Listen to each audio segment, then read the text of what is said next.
सोचो, एक ऐसी दुनिया जिसमें तुम सांस लेने जाओ और हवा में जहर हो, जिसमें बारिश का पानी एसिड बरसाए, जिसमें सूरज की गर्मी तुम्हें जला दे और पेड़ जिसमें दूर दूर तक दिखाई ही न दे। ये कोई साइंस का फिक्शन या स्टोरी नहीं, बल्कि हमारा भविष्य है जो हम अपनी गलतियों से लिख रहे हैं।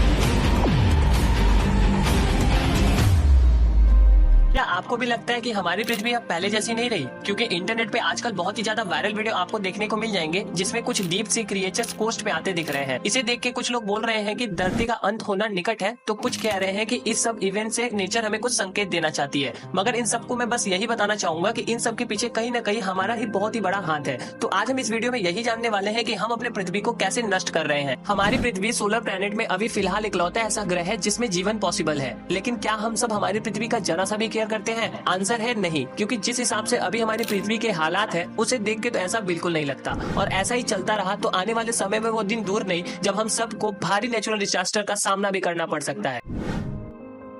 आप सबने एक चीज तो जरूर नोटिस किया होगा कि पिछले कुछ सालों से गर्मी कितनी ज्यादा पड़ रही है। जैसे मैं यूपी से बिलोंग करता हूँ, आज के 5-6 साल पहले यहाँ का जो एवरेज टेम्परेचर समर का होता था वो 40 से 45 डिग्री सेल्सियस हुआ करता था, जो अब बढ़ के 40 से 45 डिग्री तक पहुँच गया है और आने वाले समय में ये एवरेज और भी बढ़ता रहेगा। Reason climate change. CISR की रिपोर्ट की माने तो इंडिया में हर रोज 26,000 tonne plastic as a wastage produce होता है और यह बात हम सबको पता है कि प्लास्टिक हमारे एनवायरमेंट के लिए कितना ज्यादा हानिकारक है। गवर्नमेंट ने कई बार इसको बैन भी किया है, लेकिन आज भी बनिए की दुकान पे या ठेले वाले की दुकान पे धड़ल्ले से प्लास्टिक यूज हो रही है। प्लास्टिक हमारे लाइफ का एक इंपॉर्टेंट पार्ट बन चुका है, लेकिन यही प्लास्टिक धीरे धीरे हमारी धरती को डिस्ट्रॉय करता जा रहा है। सबसे बड़ी प्रॉब्लम प्लास्टिक के साथ ये है कि ये कभी खत्म ही नहीं होता। पेपर, लकड़ी कुछ टाइम बाद मिट्टी में मिलकर खत्म हो जाते हैं, लेकिन प्लास्टिक 100 साल तक वैसा ही पड़ा रहता है। इसका इफेक्ट हमारे इन्वायरमेंट, एनिमल और हेल्थ पे भी पड़ता है। जब हम प्लास्टिक को कहीं भी इधर उधर फेंक देते हैं और अगर उसे कोई भी जीव गलती से खा लेता है तो उसकी डेथ होना निश्चित है। प्लास्टिक का कचरा मिट्टी को बंजर बना देता है, जिसकी वजह से वहाँ भी कोई भी पेड़ पौधा उग ही नहीं पाते। और अगर इसी प्लास्टिक को हम पानी में फेंक देते हैं तो ये पानी में जहरीला पदार्थ को रिलीज करता है, जिसकी वजह से इंसानों को और जानवरों के लिए और भी ज्यादा डेंजरस बन जाता है। कुछ लोग इसे जला के नष्ट करने की कोशिश करते हैं, लेकिन उनको ये नहीं पता कि जब हम इसे जलाते हैं तो इससे भी जहरीला धुआं रिलीज होता है, जिसकी वजह से हमारे लंग्स को और भी ज्यादा वो डैमेज करता है। और अगर तुम ये सोच रहे हो कि सिर्फ प्लास्टिक से ही हमारी धरती बर्बाद हो रही है, तो ये सिर्फ एक आधा सच है। क्लाइमेट चेंज का दूसरा सबसे बड़ा रीजन है पेड़ों की कटाई। पेड़ सिर्फ हरियाली नहीं देते, बल्कि हवा को साफ भी करते हैं और ऑक्सीजन भी रिलीज करते हैं। जिनको नहीं पता मैं उनको बताना चाहूंगा कि हमारी पृथ्वी पे केवल 21% ही ऑक्सीजन है, 78% तो नाइट्रोजन भरा हुआ है और रेस्ट में अदर सारी गैसेस है। अब जब हम सांस को लेते हैं तो ऑक्सीजन को इनहेल करते हैं और कार्बन डाइऑक्साइड को रिलीज करते हैं। तो उस कार्बन डाइऑक्साइड को इनहेल कौन करता है? ट्रीज। और फिर वो एक्सेल क्या करता है? ऑक्सीजन, जो हम लोग इनहेल करते हैं। अब जब आप पेड़ों को ही काट दोगे तो आपको ऑक्सीजन प्रोड्यूस करके देगा कौन? इतना ही नहीं, ट्रीज बारिश लाने में भी हमारा बहुत ही ज्यादा मदद करता है, लेकिन हम उन्हीं पेड़ों को काटते जा रहे हैं ताकि हम बिल्डिंग, मॉल्स और हाईवे बना सके। फिर कंप्लेन भी करते हैं कि गर्मी बहुत ही ज्यादा बढ़ रही है, बारिश नहीं हो रही है और हवा भी गंदी होती जा रही है। ऐसा ही चलता रहा तो वो दिन दूर नहीं जब दिल्ली जैसे आपको इंडिया में और भी कई स्टेट देखने को मिल जाएंगे।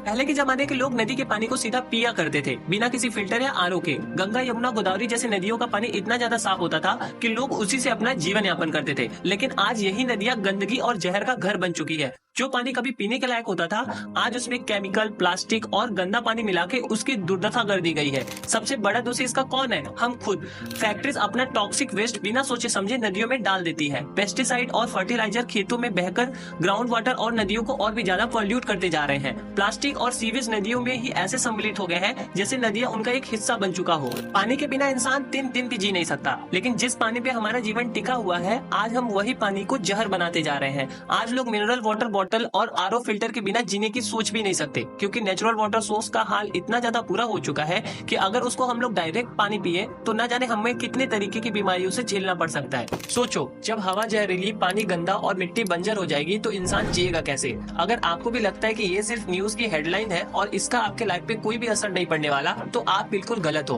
क्लाइमेट चेंज, पोल्यूशन और डिफॉरेस्टेशन सिर्फ एनवायरमेंटल प्रॉब्लम नहीं है, ये ह्यूमन सर्वाइवल क्राइसिस बन चुकी है। अगर आज हम सबने मिलकर कुछ नहीं किया तो तो आने वाले समय में लोग सिलेंडर पहन के जीने के लिए मजबूर हो जाएंगे। साफ पानी केवल बॉटल्स में मिलेगा और टेम्परेचर एकदम एक्सट्रीम हो जाएगा। लेकिन अभी भी वक्त है, छोटी छोटी चेंजेस हमारी दुनिया को बचाने में बड़ा रोल प्ले कर सकती है। प्लास्टिक का यूज कम से कम करो, पब्लिक ट्रांसपोर्ट का ज्यादा से ज्यादा इस्तेमाल करो, पेड़ों को लगवाओ और काटने मत दो पेड़ों को। इंडस्ट्री और गवर्नमेंट से स्ट्रिक्ट पोल्यूशन कंट्रोल का डिमांड करो। अगर हर इंसान सिर्फ एक भी पेड़ लगाए और प्लास्टिक का यूज 50% कम करे और हवा और पानी को कम से कम पोल्यूट करे, तो हम अपना एक मेजर रोल प्ले कर सकते हैं एनवायरमेंटल को बचाने के लिए। ये वीडियो सिर्फ देखने और भूलने के लिए नहीं है, एक्शन लेने की वक्त है। तो कमेंट में बताओ तुमने आज तक कितने पेड़ लगाए हैं, और अगर नहीं लगाए हैं तो एक पेड़ जरूर लगाओ। चलो, तो आज की वीडियो में सिर्फ इतना ही। फिर मिलते हैं किसी और इंटरेस्टिंग टॉपिक के साथ। तब तक के लिए goodbye and thanks for watching.